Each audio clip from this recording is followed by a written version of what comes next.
Hello students, कैसे हैं सभी। I hope you all are fine and I also fine. आज थोड़ा देखने में मेरा डिफरेंट लुक लग रहा होगा ना। चलो सबसे पहले मैं अपने फ्यूचर स्टार में अपने सभी प्यारे प्यारे स्टूडेंट्स का स्वागत करती हूँ। मैं हूँ दिव्यांशी अग्रवाल। तो स्टूडेंट, आज मैं लेकर आई हूँ क्लास 12 के लिए chapter number 11 alcohol, phenol and ether का नेक्स्ट वीडियो, जिसमें हम लोग डिस्कस करेंगे फिजिकल प्रॉपर्टीज ऑफ अल्कोहल। हमने अपनी प्रीवियस वीडियो में डिस्कस किया था chemical properties of phenol and ether, and आज की वीडियो में हम लोग पढ़ने वाले हैं फिजिकल प्रॉपर्टी ऑफ अल्कोहल। तो स्टूडेंट, सबसे पहले बात आती है फिजिकल प्रॉपर्टी क्या होता है। फिजिकल प्रॉपर्टी हम लोग आज यहाँ पे पढ़ने वाले हैं केमिकल्स की। तो केमिकल में कौन सा केमिकल है? अल्कोहल। तो हम इसमें क्या चीज देखेंगे? फिजिकल प्रॉपर्टी का मतलब होता है कि वो जो केमिकल है वो लिक्विड फॉर्म में है, सॉलिड फॉर्म में है या गैसेस फॉर्म में है। उसके ये चीज आइडेंटिफाई करना, उसका कलर कैसा है, उस केमिकल में से कैसी स्मेल आती है, वो वाटर के अंदर कितना सॉल्युबल होता है, उसका बॉइलिंग पॉइंट क्या होता है, उसका मेल्टिंग पॉइंट क्या होता है। तो ये जितने भी हमारे कैरेक्टरिस्टिक्स आते हैं, ये सभी हमारे फिजिकल प्रॉपर्टीज में आते हैं। तो आज हम लोग अल्कोहल के ये सारे कैरेक्टर्स पढ़ने वाले हैं। तो सबसे पहले कैरेक्टर्स क्या जानेंगे हम अल्कोहल का। अब हमारे अल्कोहल जो है वो 2 टाइप्स में होते हैं, एक लोअर मेंबर में और एक होता है हायर मेंबर में। कुछ अल्कोहल होते हैं जो लोअर मेंबर्स ऑफ अल्कोहल में आते हैं, कुछ होते हैं जो हायर मेंबर्स ऑफ अल्कोहल में आते हैं। अब लोअर मेंबर और हायर मेंबर का क्या चक्कर है यार। जो आपके कार्बन एटम है, आपका अल्कोहल है, ईथर है, एल्केन है, सभी कार्बन कंपाउंड से ही, कार्बन एटम से ही मिलकर पूरा एक कंपाउंड बनता है। तो वो जो कार्बन एटम्स है, अगर वो लेस देन 12 है तो वो आपके लोअर मेंबर्स में आते हैं, और अगर वो आपका कंपाउंड हायर देन 12 या हायर देन 12 में है, कार्बन एटम्स की जो value, number of carbon atoms जो 12 या हायर देन 12 है, तो वो आपके हायर मेंबर में आते हैं। तो अगर कोई भी आपका अल्कोहलिक कंपाउंड में जो carbon number of carbon atoms हैं, वो अगर लेस देन 12 है तो वो आपके लोअर मेंबर ऑफ अल्कोहल होंगे। अगर वो आपके हायर देन 12 है, 12 है कार्बन एटम्स की नंबर ऑफ कार्बन एटम्स, तो वो आपके हायर मेंबर ऑफ अल्कोहल में आते हैं। तो फर्स्ट ऑफ ऑल हम देखते हैं जो हमारे लोअर मेंबर के जो अल्कोहल है, the lower members of alcohol, the lower members of alcohol. जो आपके लोअर मेंबर्स के जो अल्कोहल है वो कैसे दिखते हैं? वो आपके कलरलेस दिखते हैं। कैसे होते हैं? कलरलेस। कलरलेस का मतलब होता है उनका कोई भी कलर नहीं होता, मतलब व्हाइट कलर है। कैसा कलर है? व्हाइट कलर, या एक ट्रांसपेरेंसी वाले जो कलर होता है, मतलब उस केमिकल, उस अल्कोहलिक कंपाउंड का कैसा कलर है? कलरलेस है। मतलब या तो व्हाइट सा होगा या एक ट्रांसपेरेंसी होगा। और क्या होता है? और वो लिक्विड या सॉलिड है, वो होता है आपका वोलेटाइल लिक्विड। कैसा होता है? Volatile liquid. मतलब अगर आपका कोई भी अल्कोहलिक कंपाउंड लिक्विड फॉर्म में है, उसका कलर लेस है वो, और थर्ड बात क्या है? उसकी अल्कोहलिक स्मेल है। कैसी स्मेल है? Alcoholic smell. अब अल्कोहलिक स्मेल कैसी आती है? आपने देखा होगा जब कोई चीज जल जाती है तो उसमें कहते हैं ना कि जली हुई सी स्मेल आ रही है ना, जलने की स्मेल आ रही है, बर्निंग टेस्ट। तो जिस चीज में से बर्निंग, जला हुआ सा टेस्ट आए, वो मतलब हमारी अल्कोहलिक स्मेल होती है। ठीक है। तो अगर आपको कोई केमिकल दे दिया गया, वो लिक्विड फॉर्म में है, कलरलेस है, और उसमें से अल्कोहलिक जैसी स्मेल, मतलब जली हुई जैसी स्मेल आ रही है, तो दैट मीन्स वो हमारा क्या है? अल्कोहल का लोअर मेंबर्स में है। वाइल नेक्स्ट बात करते हैं हायर मेंबर इनका। The higher members, the higher members of alcohol. जो आपके हायर मेंबर्स के अल्कोहल होते हैं वो कैसे होते हैं क्लास? वो आपके होते हैं ऑर्डरलेस। ऑर्डरलेस कहते हैं मतलब उसमें से कुछ भी स्मेल नहीं आती है। एंड टेस्टलेस, मतलब अगर उसको कोई टेस्ट करके देखे तो उसमें ना तो कोई टेस्ट आता है और ना ही उसमें कोई स्मेल आती है। वो आपके होते हैं हायर मेंबर के अल्कोहल। समझ में आ गया? तो अगर फिजिकल प्रॉपर्टी ऑफ अल्कोहल में मैं फिजिकल स्टेट की बात करूं कि अल्कोहल की फिजिकल स्टेट कैसी होती है, तो फिजिकल स्टेट में क्या क्या लिखेंगे आप लोग, जो आपके अल्कोहल लोअर मेंबर की हैं वो कलरलेस, वोलेटाइल लिक्विड और उनकी अल्कोहलिक स्मेल होती है। बट अगर आपके जो हायर मेंबर के अल्कोहल देखते हैं हम, तो वो ओडरलेस एंड कलरलेस होते हैं। सेकेंड बात आती है सॉल्युबिलिटी की। किसकी आती है? ये तो आपका फिजिकल स्टेट है, मैं ऊपर हेडिंग डाल के लिख देती हूँ यहाँ पे, सॉरी मैं भूल गई क्लास लिखना। तो फिजिकल स्टेट है ये आपका, क्या है ये आपका फिजिकल स्टेट है, ये वाला पॉइंट। नेक्स्ट पॉइंट है आपका सॉल्युबिलिटी। क्या है? सॉल्युबिलिटी। सॉल्युबिलिटी में भी हम लोग लोअर और हायर करके ही देखते हैं। तो सॉल्युबिलिटी में किस तरीके से देखेंगे, देखो जो आपके सॉल्युबिलिटी होती है वो जैसे जैसे मॉलिक्यूलर मास बढ़ता जाता है, पहली बात समझो, सॉल्युबिलिटी के केस में क्या होता है, अल्कोहल के अंदर जैसे जैसे आपका मॉलिक्यूलर मास बढ़ता है, कोई भी आपका कंपाउंड है उसका मॉलिक्यूलर मास जैसे जैसे बढ़ता है उसकी सॉल्युबिलिटी उतनी घटती है। सॉल्युबिलिटी का मतलब होता है पानी के अंदर घुलने की कितनी क्षमता है, उस कंपाउंड के अंदर पानी के अंदर घुलने की कितनी क्षमता है, उसे कहते हैं हम सॉल्युबिलिटी। अब कोई भी आपका कंपाउंड है, अल्कोहल की बात करें तो पहले अल्कोहल को ही देखिए।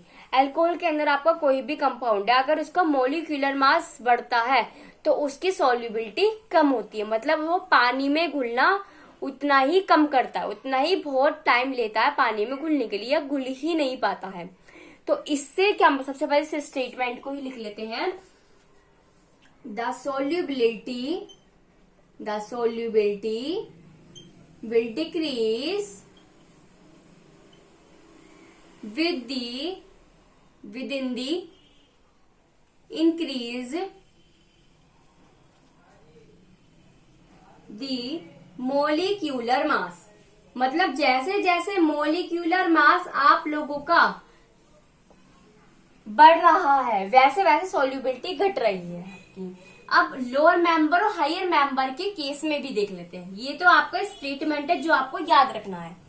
मतलब सॉल्युबिलिटी के बाद जहां आए वहां एक चीज जरूर याद, देखो फिजिकल प्रॉपर्टी मैंने आपको चैप्टर 10 में बता दिया, इसका यूज कहाँ होता है, कोई भी आपको कोई भी कंपाउंड दे दिया जाए, जैसे हेलो एल्केन में पढ़ा था, आपको कोई भी हेलो एल्केन वाले कंपाउंड दे दिए जाएंगे, हेलो अडीन के भी दे दिए जाएंगे मिक्स करके, फिर कहा जाएगा इसको सॉल्युबिलिटी के बेसिस पर इंक्रीजिंग ऑर्डर में अरेंज करिए, इसको बॉइलिंग पॉइंट के बेसिस पर इंक्रीजिंग या डिक्रीजिंग ऑर्डर पर अरेंज करिए। इस टाइप के क्वेश्चंस आपके फिजिकल प्रॉपर्टी में बनते हैं।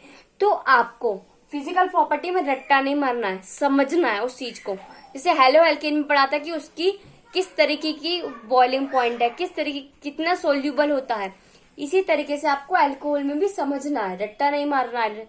ये नहीं कि सिर्फ नाम के लिए नोट्स बनाने हैं, आपको समझना है कि अल्कोहल का मतलब क्या। तो अल्कोहल के अंदर सोल्यूबिलिटी बढ़े, सोल्यूबिलिटी का मतलब क्या होता है, मोलिकुलर मास जैसे जैसे बढ़ता चला जाता है सोल्यूबिलिटी वैसे वैसे ही घटती चली जाती है। क्या होती चली जाती है, सोल्यूबिलिटी वैसे वैसे ही घटती चली जाती है। अब हम अल्कोहल की बात कर रहे हैं, तो अल्कोहल में इसका मतलब क्या होगा भाई, हायर मेंबर का मतलब क्या होता है, मोलिकुलर मास ज्यादा होगा, उसमें कार्बन एटम्स के जो नंबर है वो ज्यादा है। इसका मतलब सोल्यूबिलिटी कम किसकी होती है, हायर मेंबर वाले की। तो क्या लिखेंगे, the lower members are highly soluble in water. जो लोअर मेंबर्स हैं वो ज्यादा सोल्यूबल होते हैं वाटर में, रेदर देन दी या एज कंपैरिजन टू दी, कुछ भी लिख सकते हैं, रेदर देन दी भी एज कंपैरिजन देन टू भी, ठीक है। Higher members of alcohol, higher members of alcohol, इतना याद रखिए। जो आपके हायर मेंबर के अल्कोहल है ये पानी के अंदर घुलने की क्षमता कम रखते हैं, और जो लोअर मेंबर के जो अल्कोहल है वो पानी के अंदर घुलने की क्षमता ज्यादा रखती हैं। तो ये क्या है, आपकी सेकेंड फिजिकल प्रॉपर्टी है अल्कोहल की, सोल्यूबिलिटी। समझ में आया। अब बात करते हैं बॉइलिंग पॉइंट वाले की बात। थर्ड है plus boiling point. Physical state देख लिया, सोल्यूबिलिटी देख ली, अब बात कर रहे हैं बॉइलिंग पॉइंट की। तो बॉइलिंग पॉइंट के केस में क्या होता है, जो आपके बॉइलिंग पॉइंट में क्या है, बॉइलिंग पॉइंट ऑफ अल्कोहल ज्यादा होता है। जो आपके अल्कोहल है इनका बॉइलिंग पॉइंट ज्यादा होता है। आपका चाहे ईथर है, एल्कीन है, हेलो एल्कीन है, हेलो अरीन है, इन सभी से सबसे ज्यादा बॉइलिंग पॉइंट होता है आपके अल्कोहल का। क्या लिखेंगे, the boiling point, the boiling point are high than the alkane, haloalkanes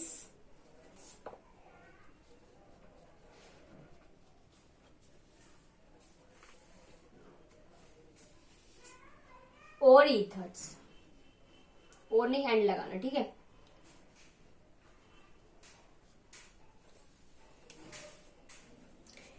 क्या लिखा है भाई मैंने यहाँ, the boiling point are high than the alkane, haloalkane and ether. जो आपके एल्केन है, हेलो एल्केन है और ईथर है, इनसे ज्यादा बॉइलिंग पॉइंट होता है आपके अल्कोहल का। अब बात आती है ऐसे क्यों है, ऐसे क्यों हो रहा है, तो उसको समझिएगा। नोट नहीं करना, नोट सिर्फ आपको इतना करना है, लेकिन कुछ चीजें समझने के लिए होती है, वो चीजें आप लोग ध्यान से समझिए। अगर आपको नोट करना है तो आप नोट कर लेना, ठीक है। तो ऐसा क्यों होता है, ऐसा इसलिए होता है क्योंकि जो अल्कोहल होता है, अल्कोहल जो है इसके अंदर जो हाइड्रोजन बॉन्ड है, इसमें इंटरमोलिकुलर फोर्सेस ज्यादा अमाउंट में होता है। मतलब जो आपके अल्कोहल है, अल्कोहल के स्ट्रक्चर में आप अगर बना के दिखाऊं, जैसे CH3OH, ठीक है। अब अल्कोहल में क्या है, ये जो हाइड्रोजन बॉन्ड है, ये जो हाइड्रोजन बॉन्ड है, एक सेकेंड करती हूँ, थोड़ा और खोल के लिख देती हूँ, CH3OH। अब ये जो आपका हाइड्रोजन बॉन्ड है क्लास, इसके अंदर ये इंटरमोलिकुलर हाइड्रोजन बॉन्ड के थ्रू यहाँ पे एग्जिस्ट करता है।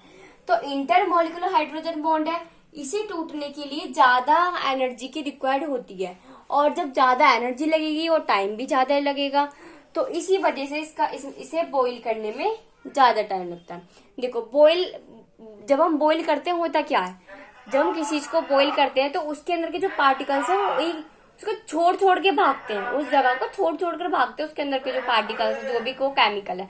तो इसी में भी भाई क्या होगा, पार्टिकल केमिकल्स के जो एक साथ जो जुड़े हुए हैं, कंपाउंड कब मिलकर बनता है, जब बहुत सारे एटम्स एक साथ मिलते हैं, तो वो एटम्स एक दूसरे को से अलग होने की कोशिश करेंगे। तो इसके अल्कोहल में क्या है, हाइड्रोजन बॉन्ड है, हाइड्रोजन बॉन्ड भी कैसा है, इंटरमोलिकुलर हाइड्रोजन बॉन्ड भी है।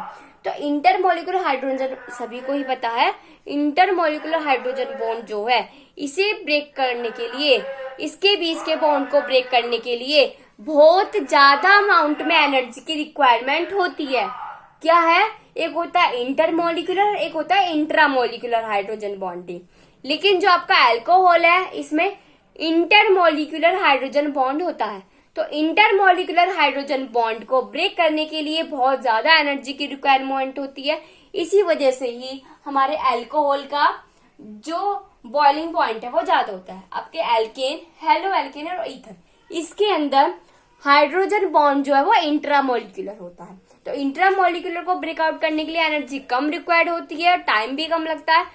लेकिन जो इंटरमोलिकुलर है इसके अंदर कौन सा है, अल्कोहल में ब्रैकेट में लिख देती हूँ, लिख लीजिए intermolecular hydrogen bonding, intermolecular hydrogen bonding, intermolecular hydrogen bonding है। और इंटरमोलिक्यूलर हाइड्रोजन बॉन्डिंग के बीच के जो बॉन्ड्स होते हैं उनको ब्रेक करने के लिए लार्ज अमाउंट ऑफ एनर्जी की रिक्वायरमेंट होती है, इसलिए अल्कोहल का बॉइलिंग पॉइंट ज्यादा होता है। समझ में आ गया। तो ये हमारी फिजिकल प्रॉपर्टी अल्कोहल की कि इसका फिजिकल स्टेट कैसा होता है, सॉल्युबिलिटी कैसे होती है और बॉइलिंग पॉइंट कैसा होता है। नेक्स्ट बात करते हैं हम लोग फिनोल की। किसकी बात करेंगे हम लोग, फिनोल की बात करेंगे। आई होप सभी को समझ में आ गया होगा, तो पहले नोट डाउन कर दीजिए। देखो नोट डाउन कीजिए, या स्क्रीनशॉट भी ले सकते हैं, बाद में नोट डाउन कर लीजिए, आपकी मर्जी है, जैसा आप लोग चाहें। हो गया, चलो फिनॉल पे आते हैं। वैसे दिवाली की तैयारियां कैसी चल रही हैं यार सभी के घरों में?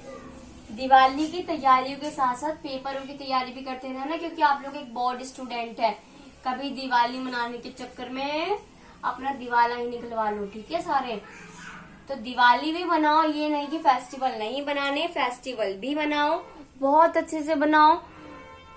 जो आप चाहते हो वो करो, जैसी मस्ती चाहते हो वैसी मस्ती करो, लेकिन फेस्टिवल के दिन 2 घंटे स्टडी के लिए जरूर निकालो, बस 2 घंटे, ये नहीं कि ज्यादा निकालने हैं, सिर्फ 2 घंटे पढ़ाई करनी है सर फेस्टिवल के लिए, ठीक है। चलो फिनॉल की बात कर रहे हैं।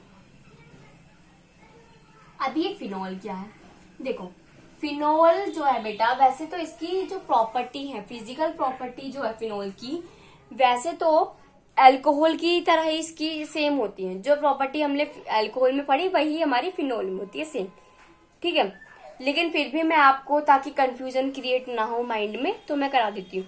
मतलब अगर आप लोगों ने अल्कोहल की प्रॉपर्टी बहुत अच्छे से समझी है और आपको अल्कोहल की प्रॉपर्टी समझ में आ गई, तो आपको वही सेम बिल्कुल जो काम, जो चीजें फिनॉल में अल्कोहल में, वही चीजें हमारी फिनॉल में होती है, ठीक है। फर्क सिर्फ कितना होता है, ये इसमें बेंजीन रिंग एरीन प्रेजेंट है, उसमें आपका एल्काइल कंपाउंड प्रेजेंट होते हैं।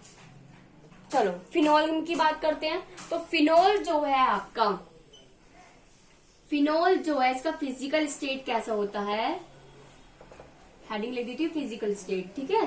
फर्स्ट में भी आप लोग लिख लेना याद से। तो फिनॉल का फिजिकल स्टेट कैसा होता है, जो फिनॉल है लिक्विड, कलरलेस लिक्विड होता है और सॉलिड में व्हाइट फॉर्म में होता है रूम टेम्परेचर। जो आपका फिनॉल है ये कलरलेस होता है लिक्विड। अगर फिनॉल आपका लिक्विड है तो वो कलरलेस दिखेगा, एंड अगर फिनॉल आपका सॉलिड है तो वो व्हाइट कलर का होता है। कलरलेस का मतलब, देखो सभी लोग कहते हैं कि कलरलेस मतलब व्हाइट, कलरलेस का मतलब व्हाइट नहीं होता। जो आपका ट्रांसपेरेंसी वाले कलर होता है ना, जैसे वाटर है, तो वाटर जो है वो आपका व्हाइट कलर का नहीं होता या स्काई ब्लू कलर का नहीं होता, उसका ट्रांसपेरेंट कलर होता है कलरलेस। तो कलरलेस का मतलब होता है ट्रांसपेरेंट सा कलर, ठीक है। व्हाइट कलर और कलरलेस में फर्क है, ठीक है। व्हाइट आपका एक कलर में आता है, कलरलेस, लेकिन हम बोल रहे हैं कलरलेस, तो व्हाइट आप कैसे कह सकते हैं कि वो व्हाइट कलर का है। तो एक ट्रांसपेरेंसी जो आपको दिखती है वो आपका होता है कलरलेस, ठीक है।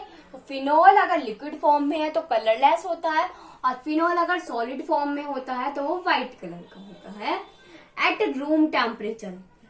किस टाइम पर, but at room temperature. Room temperature पर अगर मैं बात करती हूँ तो आपका फिनॉल लिक्विड फॉर्म में कलरलेस और सॉलिड फॉर्म में व्हाइट कलर का होता है, ठीक है। अब जो फिनॉल है ये हाईली टॉक्सिक होता है, and it is highly toxic. Toxic मतलब क्या होता है, जहरीला। मतलब फिनॉल जो है ये खाने पीने लायक नहीं है, ये सिर्फ हमारे नॉर्मल केमिकल्स में ही यूज किया जाता है। तो फिनॉल क्या है, ये हाईली टॉक्सिक होता है, समझ में आ गया। अब बात करते हैं इसकी सॉल्युबिलिटी की। तो इसकी सॉल्युबिलिटी भी वही है जो आपने अल्कोहल में पढ़ी। मतलब जो फिनॉल है ये सोल्यूबल होता है वाटर के अंदर। फिनॉल क्या होता है, phenol are soluble in water. देखो अल्कोहल में हम लोअर मेंबर और हायर मेंबर केस पढ़ते हैं, लेकिन फिनॉल में तो ऐसा कोई केस है ही नहीं। इसमें तो 6 कार्बन एटम की एक चेन है, और फिनॉल आपका किस में आता है, लोअर मेंबर में आता है, ठीक है। तो इसका मतलब फिनॉल जो है वाटर के साथ सोल्यूबल हो जाता है। थर्ड बात करते हैं बॉइलिंग पॉइंट की। तो बॉइलिंग पॉइंट अल्कोहल की कितनी होती है आपकी, ज्यादा होती है एल्केन से, हेलो एल्केन से, ईथर से। सेम एज केस फिनॉल में भी है, क्योंकि इसके अंदर भी इंटरमोलिकुलर हाइड्रोजन बॉन्डिंग होते हैं। भाई बेंजीन रिंग है, इसके ऊपर OH है, तो ये जो है इसमें भी तो इंटरमोलिकुलर हाइड्रोजन बॉन्डिंग है। और जहां इंटरमोलिकुलर हाइड्रोजन बॉन्डिंग आ जाए मतलब वहां उस चीज को ब्रेक करने के लिए ज्यादा अमाउंट में एनर्जी भी रिक्वायर्ड होगी, और अगर एनर्जी ज्यादा लगेगी तो उसका बॉइलिंग पॉइंट भी ज्यादा होगा। तो इसी तरीके से ही फिनॉल के केस में भी they have higher boiling point. Phenol का भी हाइयर बॉइलिंग पॉइंट होता है। ठीक है, समझ में आ गया। तो ये आपकी कुछ प्रॉपर्टीज है फिनॉल की। मतलब एल्कोहल, देखो मैंने आपको इतना डीपली जाके नहीं पढ़ाया फिनॉल को, क्योंकि मैंने आपको एल्कोहल पढ़ा दिया डीपली। एल्कोहल के बारे में आपने जो पढ़ा वही चीजें सेम एज फिनॉल में है, कुछ भी डिफरेंस नहीं है। सिर्फ मैंने आपको नोट डाउन करा दिया है ताकि आप लोगों को ये ना हो कि यार फिनॉल की प्रॉपर्टी तो पढ़ा ही नहीं मैम ने, एल्कोहल की पढ़ा दी, फिर ईथर की पढ़ा दी। फिर आप लोग वीडियो में ना ढूंढते रहते हैं प्लेलिस्ट में जाके, यार फिनॉल की कहाँ है, फिनॉल की कहाँ है, फिनॉल की कहाँ है। ये नहीं पता कि फिनॉल और अल्कोहल में चीज सेम है। ठीक है, कंफ्यूजन हो जाता है, लेकिन फिर भी हमें पढ़नी भी चाहिए। भाई मेन पॉइंट आप लोगों का भी सही ढूंढने का, हमें पढ़नी भी चाहिए कि फिनॉल के बारे में अलग चीजें पढ़नी चाहिए। भाई कुछ तो डिफरेंस है ही, तो हमें उस डिफरेंस को भी तो जानना चाहिए ना। चलो नेक्स्ट बात करते हैं ईथर वाले की। आई होप सभी को समझ में आ गया होगा। अब बात करते हैं अपने ईथर पे। पहले नोट डाउन कर लो इसको या स्क्रीनशॉट ले लो। चलो अब यार ये ईथर क्या बना है, ईथर ईथर क्या है, ईथर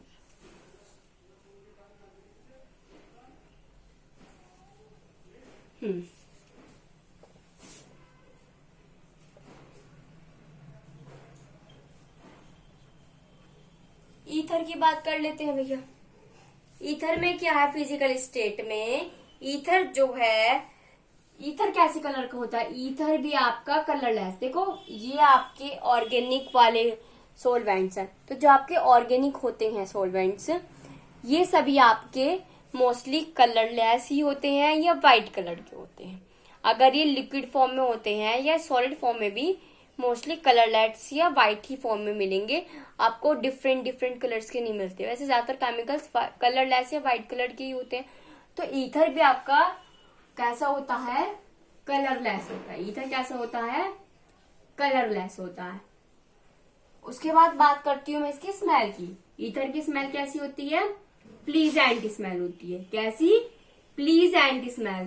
प्लीजेंट का मतलब होता है थोड़ी सूखी सूखी टाइप की, जैसे किसी चीज को सूख से कोई चीज, सपोज कोई वेजिटेबल है, वो कोई सूखी सूखी सी दे तो कहते हैं थोड़ी सूखी सूखी सी स्मेल है, मतलब रूखी रूखी सी, कुछ सही सा मजा सा नहीं आ रहा इसे देखने में, इसे स्मेल करने में। तो इसी तरीके की स्मेल है। थोड़ा ऑब्जर्व, देखो साइंस कहती है ऑब्जर्व करना सीखो, रट्टाफिकेशन करना नहीं है। साइंस में हमें चीजों को ऑब्जर्व करना होता है, उनको अपने माइंड में एक उनकी इमेज सेट करनी होती है साइंस में। तो इसी तरीके से आपको इसमें करना है। जब भी मैं आपको कुछ भी पढ़ाती हूँ तो आपको उस चीज को ऑब्जर्व करना होता है अपने माइंड में कि हाँ ये चीज इस तरीके से हो रही है, ऐसा हो सकता है। उसके बाद उसको अपने एक्सपेरिमेंट को करके देखो। उस एक्सपेरिमेंट में अगर वो आपका ऑब्जर्वेशन सही निकल रहा है तो आप सही लाइन पे जा रहे हो। ठीक है, तो जो आपका ईथर है इसकी कलरलेस होता है, प्लीजेंट स्मेल होती है। और अब कलरलेस जहां जाए मतलब कैसा है, वॉलेटाइल लिक्विड होता है। ईथर आपका किस फॉर्म में मिलेगा, ईथर में कोई लोअर मेंबर या हायर मेंबर नहीं होता। इसके अंदर में क्या है, ईथर जो है वो आपका हमेशा फिजिकल स्टेट के बेस पर, इसमें कोई लोअर या हायर को नहीं पढ़ते हैं। ईथर आपका हमेशा लिक्विड फॉर्म में मिलेगा, आपको कलरलेस मिलेगा और उसकी प्लीजेंट स्मेल मिलेगी। ईथर का चाहे आपका कोई भी कंपाउंड है वो। ठीक है, समझ में आ गया।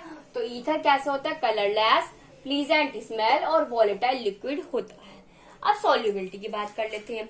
तो सॉल्युबिलिटी जो होती है ईथर की, जैसे अल्कोहल के केस में पढ़ा था, लोअर मेंबर की आपकी ज्यादा है, हायर की कम है, सेम एज सॉल्युबिलिटी। इसमें देखो सॉल्युबिलिटी का मतलब क्या, आप लोग किसी भी, देखो ये जो कंपाउंड्स हमारे सब ऑर्गेनिक पढ़ रहे हैं, तो ऑर्गेनिक के अंदर फिजिकल प्रॉपर्टी में सिर्फ थोड़ा सा डिफरेंस आता है उसके फिजिकल स्टेट वाली लाइन में।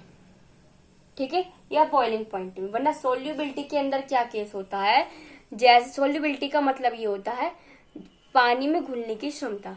अब वो पानी में घुलने की क्षमता में को किस तरीके से पहचाना जाता है, जैसे जैसे किसी कंपाउंड का मोलिकुलर मास बढ़ रहा है, जैसे किसी कंपाउंड का मोलिकुलर मास बढ़ रहा है वैसे वैसे ही उसकी सॉल्युबिलिटी घटती चली जाती है। तो ईथर में भी अब जो कंपाउंड है उसका अगर मोलिकुलर मास बढ़ेगा तो सॉल्युबिलिटी घट जाएगी। तो ईथर में क्या लिखेंगे, द सॉल्युबिलिटी ऑफ ईथर है, the solubility of ether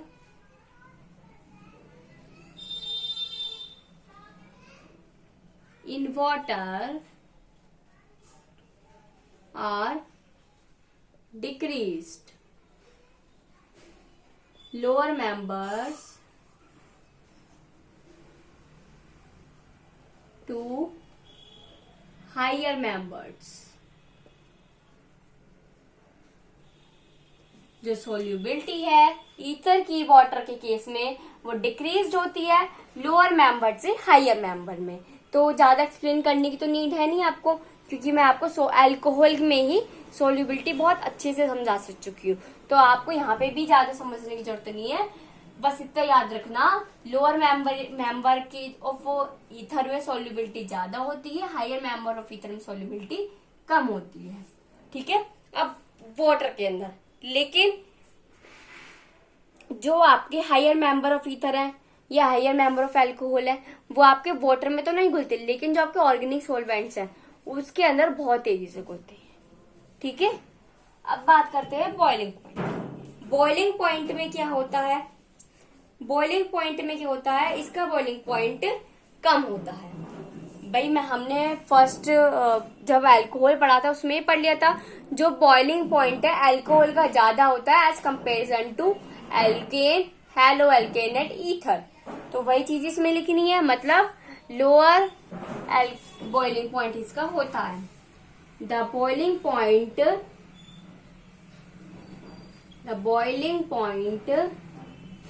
have lower as compared to the isomeric alcohol। अगर आप लोगों ने अल्कोहल की प्रॉपर्टी बहुत अच्छे से समझ ली ना तो आप लोगों को फिनोल और ईथर में ज्यादा परेशानी नहीं फेस आउट करनी पड़ेगी। ठीक है। इसमें भी सब चीज वही है, मोस्टली आपको बस किसी भी एक ऑर्गेनिक कंपाउंड की फिजिकल प्रॉपर्टी आनी चाहिए। अब अगर उस प्रॉपर्टी को बहुत अच्छे से आइडेंटिफाई करते हैं, उसको बहुत अच्छे से आपको समझ में आ जाता है, तो आप किसी भी अपने ऑर्गेनिक जो आपके सॉल्वेंट्स हैं इनकी फिजिकल प्रॉपर्टी को देख सकते हैं, पहचान सकते हैं, लिख सकते हैं। ठीक है। ऑब्जर्वेशन कर सकते हैं। समझ में आ गया। अब बात आती है बॉइलिंग पॉइंट में ऐसा क्यों हो रहा है। अब बॉइलिंग पॉइंट में मैंने आपको बताया था भाई हाइड्रोजन बॉन्ड, लेकिन ईथर में क्या होता है, ईथर में जैसे ये आपका CH3O CH3, इस वाले ऑक्सीजन के साथ कोई हाइड्रोजन नहीं है तो हाइड्रोजन बॉन्ड नहीं है। इस वाले ऑक्सीजन यहाँ पे भी कोई हाइड्रोजन बॉन्ड नहीं, कार्बन एटम है इस ऑक्सीजन के साथ, और इसके साथ भी कोई हाइड्रोजन बॉन्ड नहीं, कार्बन एटम। तो इसमें हाइड्रोजन बॉन्डिंग तो नहीं होती, लेकिन अल्कोहल में हाइड्रोजन बॉन्डिंग होती है, तो इसी वजह से उसका बॉइलिंग पॉइंट ज्यादा होता है। और इसमें हाइड्रोजन बॉन्डिंग नहीं होती तो इसमें जो बॉइलिंग पॉइंट है वो कम होता है। समझ में आ गया। तो ये थी आपकी boiling point of alcohol, phenol and ether. तो मतलब फिजिकल प्रॉपर्टी एक तरीके से पहले हम लोगों ने कैसे हम अल्कोहल, फिनोल और ईथर को बनाया वो देख लिया था, और आज हमने देखा कि इनकी क्या फिजिकल प्रॉपर्टी है। और नेक्स्ट टर्न पर हम लोग केमिकल प्रॉपर्टी ऑफ अल्कोहल को डिस्कस्ड करेंगे।